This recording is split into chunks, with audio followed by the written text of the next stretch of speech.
네, 이렇게 방에 접속이 되고 만들어지고 난 이후에는 이제 선생님이 본격적으로 이 교육용 솔루션을 이용해서 수업을 진행할 수가 있습니다. 우선 이게 선생님 PC에서 제일 우측 상단에 있는 그 기능부터 하나씩 알아볼 텐데요. 제일 위에 온 에어라는 기능이 있습니다. 이 버튼을 클릭하게 되면 빨간색 불이 들어오면서 선생님의 화면을 학생들에게 실시간으로 방송을 하게 되는 그런 기능입니다. 즉, 화면 공유를 할 수 있는 기능이고요. 만약 이 방송 중에 선생님이 판서 기능을 이용해서 뭐 그림을 그린다거나 글씨를 쓰게 되면 학생들 화면에 네, 이렇게 실시간으로 표시가 됩니다. 그래서 이렇게 방송 기능이 있다는 걸 볼 수 있고요. 이 상태에서 만약에 온에어를 한 번 더 눌러서 끄게 되면 학생들의 화면에서도 선생님 화면은 사라지게 됩니다. 그 다음에 이제 볼 수 있는 게 화면 공유 기능입니다. 화면 공유 기능을 클릭하게 되면 이것은 학생들의 화면을 이번에 선생님이 실시간으로 모니터링 할 수 있는 기능이고요. 지금 이 화면 공유 기능에는 두 화면과 네 개의 화면 두 가지 기능이 있는데 두 화면은 이제 한 줄에 두 개의 화면, 학생의 화면을 볼 수 있는 기능이고요. 여기 네 개의 화면을 보게 되면 한 줄에 네 명의 학생의 화면을 동시에 볼 수 있는 그런 기능입니다. 네, 그래서 만약에 여기서 선생님이 두 개의 화면을 모니터를 하고 있을 때 학생이 판서 기능을 통해서 한번 그림을 그려볼까요?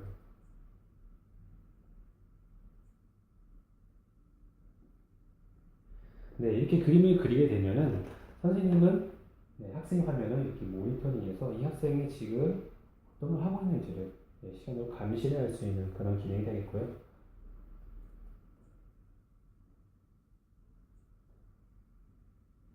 예, 그 다음에 이제 화면 공유 다음에 지혜 응답이라는 기능이 있습니다.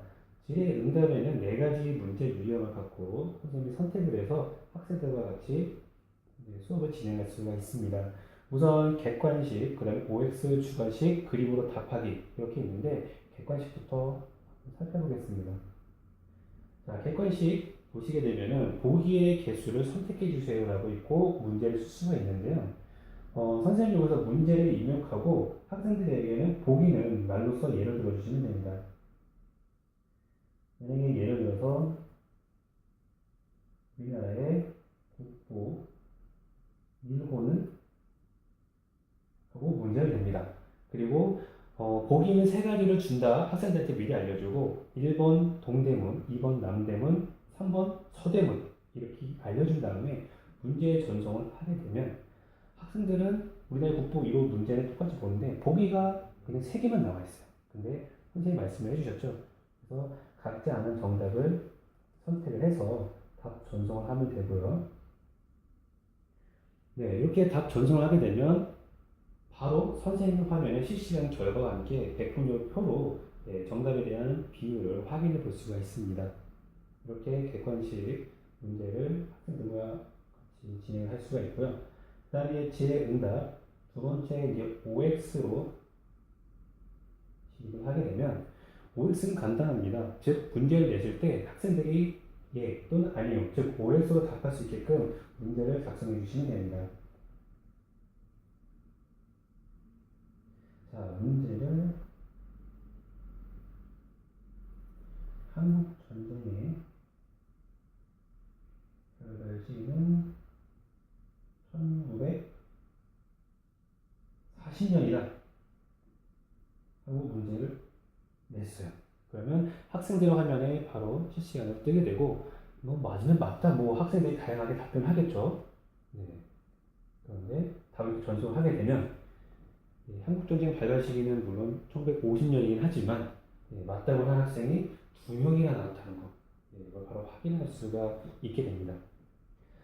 자 그리고 이제 질의응답 세 번째 주관식 문제를 살펴보면요. 주관식은 선생님이 문제를 냈을 때 학생들이 뭐 한 단어나 아니면 문장 형식으로 답을 할 수 있게끔 문제를 내주시면 되는데요. 자, 우리나라의 국화는 하고 문제를 냈어요. 자, 우리나라의 북한하고 문제를 냈을 때 이제 답을 아는 사람들은 알아서 적겠죠. 그러면 답을 적어보도록 하겠습니다.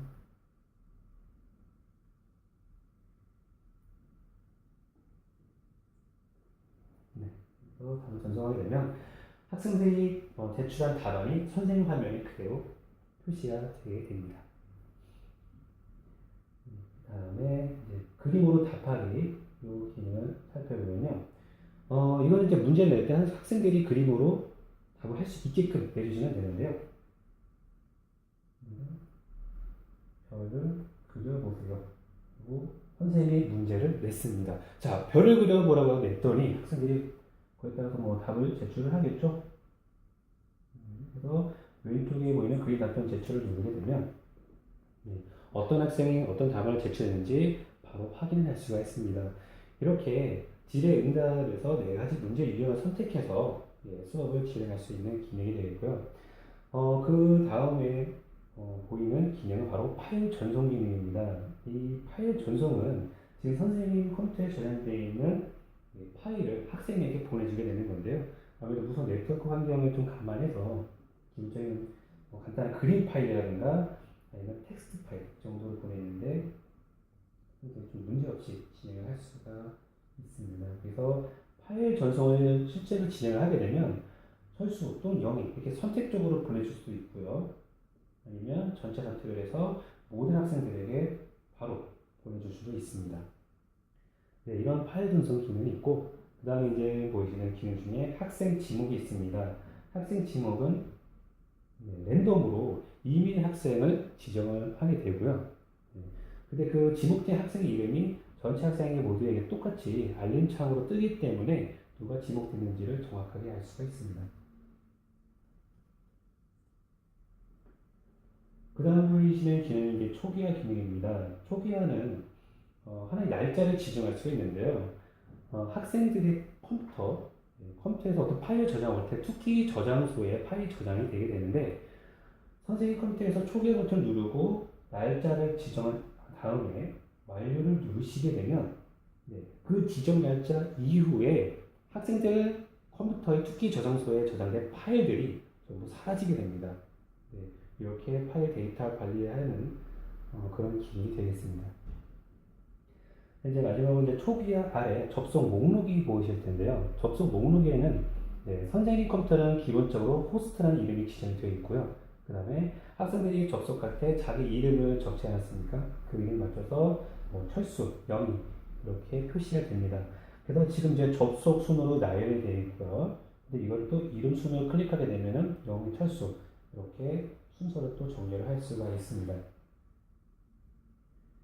네, 그래서 지금 특히 ES에서 활용할 수 있는 기능에 대해서 기본적으로 다 살펴보았습니다.